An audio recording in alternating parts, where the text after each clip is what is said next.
De Tahiti aux îles Hawaï, en passant par les Canaries, les îles lointaines ont toujours exercé une sorte de fascination sur les esprits. Il en est de même pour les Antilles françaises. La Martinique et la Guadeloupe, c'est tout un arsenal de clichés, colliers, choux, foulards, madras et doudous. C'est la légende dorée de la terre tropicale où la vie insouciante se déroule sur des plages de sable blond au rythme des biguines chantées et dansées par de nonchalants insulaires.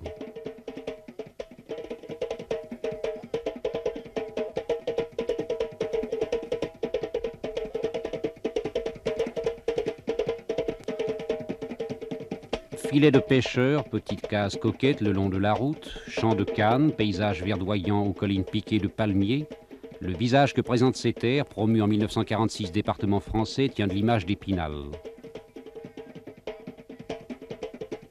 Seulement l'époque des îles heureuses est aujourd'hui bien révolue et il ne faut pas longtemps aux voyageurs pour déceler derrière ce décor charmant de villes blanches ouvertes à la brise du large un profond malaise. Consiste-t-il? La question, nous l'avons posée au député maire de Fort-de-France, la capitale de la Martinique, à l'auteur du cahier d'un retour au pays natal, au grand poète Aimé Césaire. Peut-être ce malaise consiste dans l'angoisse qui étreint tous les Martiniquais, à quelque classe qu'ils appartiennent, quand ils essayent d'envisager l'avenir. C'est un pays qui tremble pour l'avenir, un pays qui ne se découvre pas de perspective, si vous voulez. Voilà le signe essentiel de ce malaise. Est-ce qu'il y a de la misère? Incontestablement également. C'est un pays où le niveau de vie est bas, très bas, beaucoup plus bas qu'il ne peut apparaître lorsqu'on se promène dans les rues de Fort-de-France. Souvent, on m'a dit, mais c'est curieux, les gens sont bien habillés, ils sont chaussés, ils sont propres, il y a peu de mendiants, tout ça c'est vrai.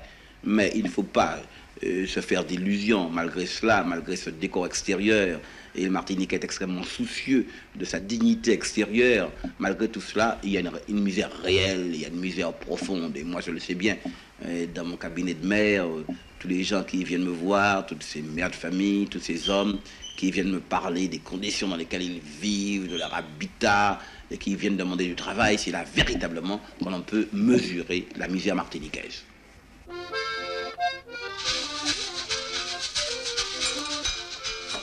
Ici, personne ne meurt de faim, c'est vrai. La terre est suffisamment prodigue pour offrir à qui veut bien les cueillir la noix de coco, la banane, le fruit de l'arbre à pain. Mais le revenu annuel moyen ne dépasse pas 1200 francs. Voyez ces ouvriers agricoles, prolétaires, qui par leur nombre représentent les 3/5 de la main-d'œuvre. Ils ne sont employés que 4 ou 5 mois dans les plantations de canne à sucre ou dans les bananeraies, et le reste de l'année contraints de se débrouiller. Loin des grandes routes, par les sentiers d'argile glissante, nous sommes allés alors découvrir le cœur des Antilles. Là, dans des villages ignorés, nous avons vu des cases branlantes.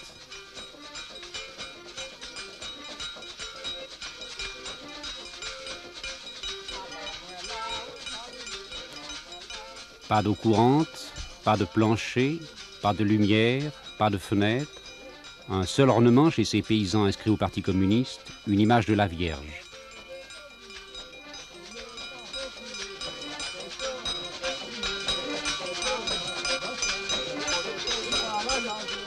Là, nous avons vu des gosses maladifs, souffrant de malnutrition, sans jouets, sans habits, dont le repas de midi se composait de bananes cuites.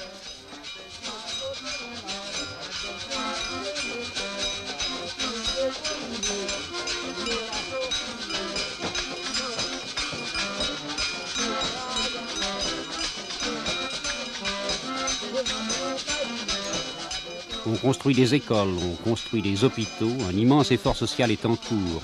Scolarisation à 95%, mortalité infantile en régression, Mais rien n'a été fait pour offrir des occasions de travail à des gens par ailleurs citoyens français, dont l'existence n'est somme toute ni meilleure ni plus digne que celle de leurs ancêtres esclaves. Pourquoi ?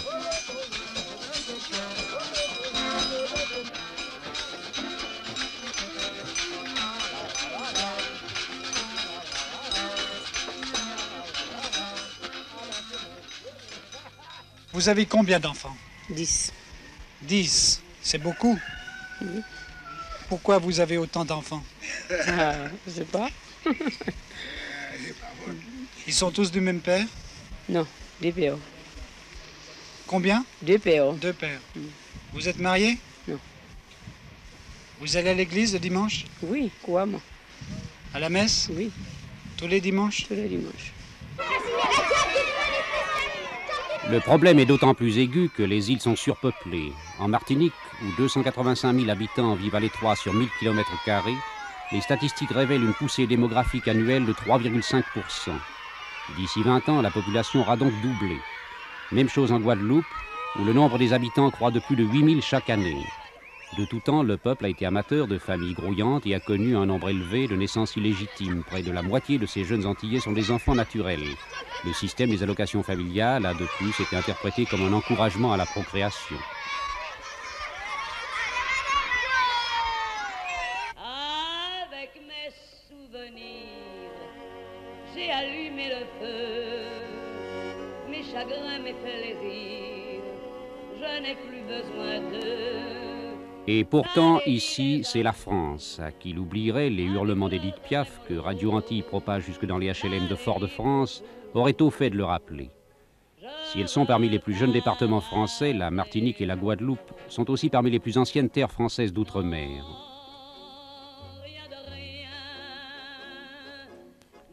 3 siècles de présence française n'ont pas manqué d'influencer profondément le mode de vivre, la nourriture, l'habillement. Cet attachement à la métropole s'est trouvé renforcé d'une certaine manière par l'avènement de la Ve République.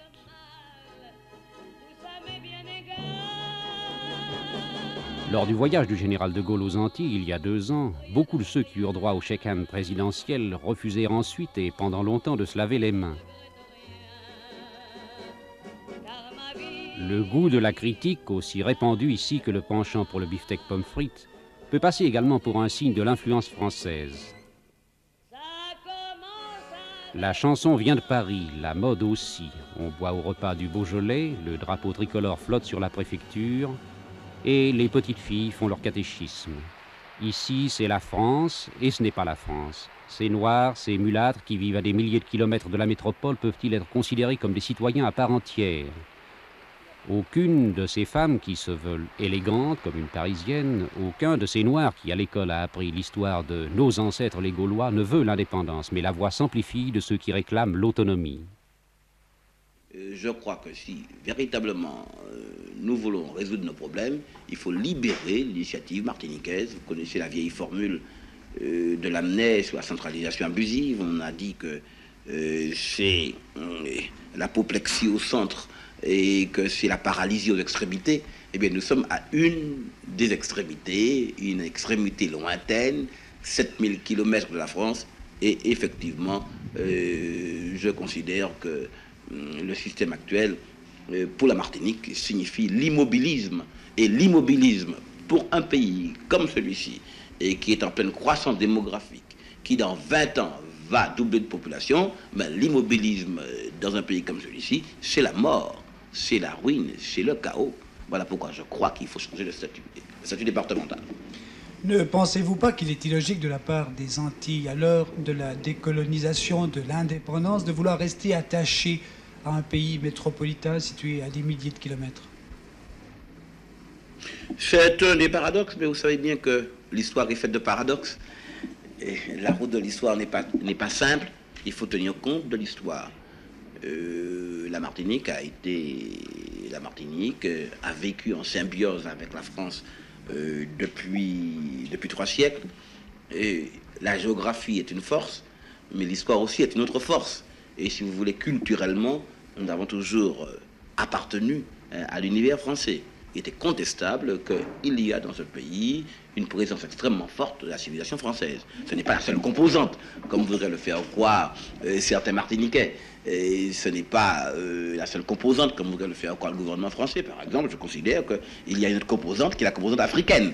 Enfin, il est absolument incontestable qu'il y a ici une très forte influence culturelle française et traditionnelle française, si bien que nous appartenons à l'univers français, avec des variantes.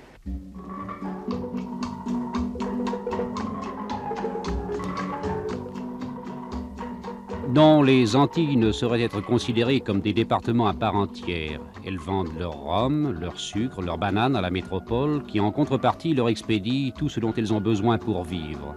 C'est le système d'échange du pacte colonial qui subsiste. Mais il est une féodalité qui se satisfait de cet immobilisme. Elle possède les terres et le commerce, elle produit du sucre, raffine du sucre, vend du sucre. Elle tient en main l'économie du pays. Ce sont les 10 familles, les Blancs des îles, les Béquets. Vous êtes un béquet. Qu'est-ce qu'un béquet? C'est ce qu'il y a de mieux. Les Béquets, sont les descendants des Blancs européens qui se sont reproduits en race pure dans les colonies. Depuis combien de générations êtes-vous ici? Nous sommes ici depuis 300 et quelques années. Ça fait pas mal de générations, je n'ai pas le chiffre en tête exactement. Combien il y a de béquets dans le pays? Je n'ai pas le chiffre exact, entre 2500 et 3000, je crois. Et ils sont tous parents les uns avec les autres? Et ils sont tous parents ou alliés, parce que le pays étant tout petit, et comme nous nous marions qu'entre nous, ils sont tous parents. Quelles sont les relations des béquets avec les gens de couleur? Excellentes. Excellentes. J'ai de très bons amis mulâtres. Et nègres aussi. C'est facile à mener les ouvriers noirs? Oui. Le noir, c'est comme un enfant. Il faut être juste. On en obtient ce qu'on veut. Mais les béquets vivent à part, entre eux. Les béquets ne vivent pas à part. Les béquets vivent, je vous dis, comme je vous disais tout à l'heure, ils ont de très bons amis, gens de couleur. Mais ils vivent entre eux, si vous voulez, pour protéger leurs filles, pour ne pas les mettre en relation avec les gens de couleur. Pourquoi est-ce que vous ne voulez pas que votre fille ou vos filles épousent des gens de couleur? Parce qu'il faut, pour qu'un ménage soit heureux, marier des gens de même conditions, de même éducation. Vous croyez qu'une révolution est ici possible, une révolution comme il y en a eu à Cuba ou en Algérie? Certainement, certainement. Parce que nous avons déjà ici tout ce qu'il faut, le rhum pour exciter la foule, les belles paroles pour exciter la foule, et ils ont déjà des quotas affûtés, c'est leur outil de travail. Si jamais la Martinique a l'indépendance, qu'est-ce que vous ferez les béquets? Eh bien, on va leur couper le cou, peut-être. À qui? À vous? Mais il faudra qu'ils se mettent bien. Il faudra qu'ils se mettent bien. Il ne faut pas qu'ils me ratent.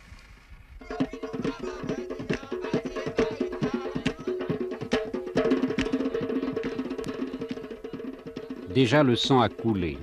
Décembre 1959, un automobiliste français ayant insulté un scooteriste antillais, la dispute dégénéra en une véritable émeute. Couvre-feu, état de siège, fusillade, 3 morts. 3 morts, c'est aussi le bilan des troubles qui, au printemps 1961, accompagnèrent une grève d'ouvriers agricoles. Depuis, règne un calme apparent, peu de gendarmes dans les rues, aucune démonstration spectaculaire. Mais cet équilibre est fragile. Le moindre choc suffirait à le rompre. On parle d'ailleurs de répression. Le fait est que les mesures arbitraires pleuvent, révocation de fonctionnaires, saisie de journaux, interdiction de meetings. Certains parlent des Antilles comme d'une prochaine Algérie. Est-ce que vous souscrivez à la formule? Je n'y souscris pas parce que ce serait simpliste. Et que dans l'histoire, il n'y a jamais 2 situations pareilles.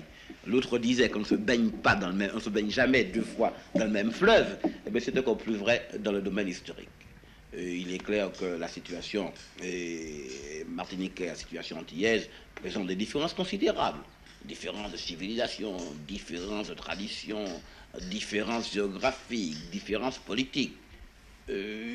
Par conséquent, la Martinique ne peut pas être une deuxième Algérie. Ce que l'on peut dire, c'est qu'il y a cependant quelques éléments qui ne sont pas sans rappeler la situation algérienne et qui font que les hommes qui ont la charge d'administrer de ce pays devraient faire attention au nom de ce principe, à savoir que les mêmes causes entraînent les mêmes effets.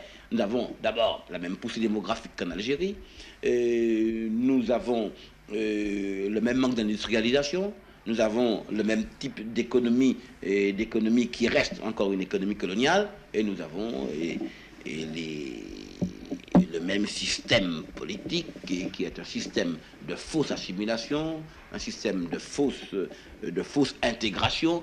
Par conséquent, il y a là un mythe qui n'est pas sans rapport avec le mythe algérien, le mythe de l'Algérie française, et puis il y a, hélas, quelques institutions extrêmement fâcheuses et qui ne sont pas sans rappeler ce que nous avons connu en Algérie, par exemple la fraude électorale, la division du pays légal et la séparation entre le pays légal et le pays réel, le culte du gouvernement pour la fausse représentation.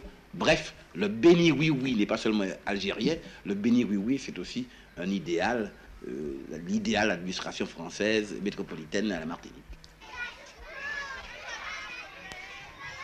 L'avenir est sombre.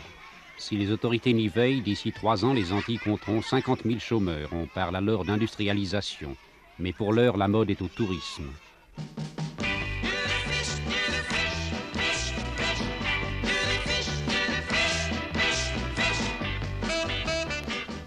Près de 2 millions de citoyens américains se déversent chaque année sur les Caraïbes à la recherche d'exotisme, de coups de soleil, de cartes postales et de souvenirs artisanaux. Pourquoi ne viendraient-ils pas répandre leurs dollars sur ces terres françaises?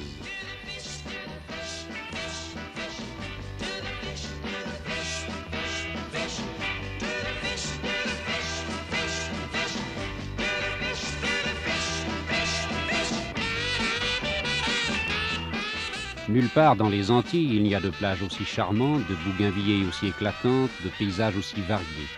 Seulement il existe un précédent peu enviable, celui de Cuba.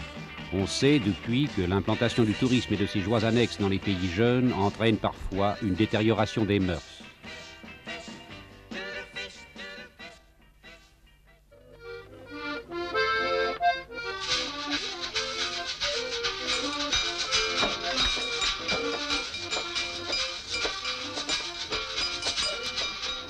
Sonner l'alerte à propos des Antilles peut paraître prématuré. Nous ne prétendons pas aux dons de prophétie, et d'ailleurs chacun peut voir que les Antilles ne sont pas l'Algérie, et que les événements qui s'y préparent ne feront pas 1 million de morts.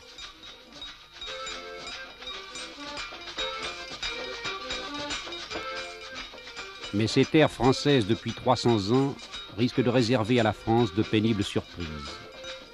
Ce n'est pas que rien n'ait été fait par la métropole. Au contraire, l'aide apportée, les projets en cours semblent plus importants que jamais. Mais le problème est ailleurs, nous vivons à l'époque où chaque peuple veut accéder à la majorité.